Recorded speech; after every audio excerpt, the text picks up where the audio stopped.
Dig deeper into just how Metro North will benefit from the bill, especially on the Waterbury line. More than $1 million will be used for upgrades. Here's Channel 3 New Haven Bureau Chief Matt McFarland with the details. Waiting for his train, Courtney Spencer depends on the Waterbury line to get from Ansonia to Bridgeport so he can connect to his job down in Stamford. It's like every day, meaning Monday to Friday.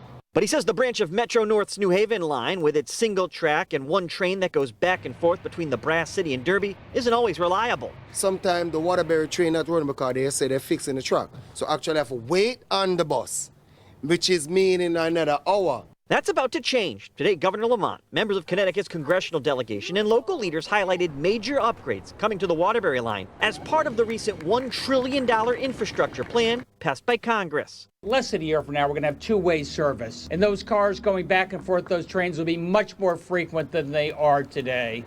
You're going to see these platforms like the one right behind me. You're going to walk flat right onto the train and make it a lot easier, handicap accessible for easy access on and off. $1.2 million in state funding, matched by federal dollars, will make improvements at the 6 stations on the Waterbury line. Just a small piece of the $1.3 billion Connecticut is getting over the next 5 years for transit improvements in bus and rail lines across the state. There's also an additional $30 billion in grants to improve rail performance along the Northeast Corridor, from Boston down to D.C. What this package will do is straighter routes, better tracks, more comfortable cars, safer, more reliable service on this route, which means more people using it, which means more workers going to their jobs, which means more businesses on this side of the tracks and more housing.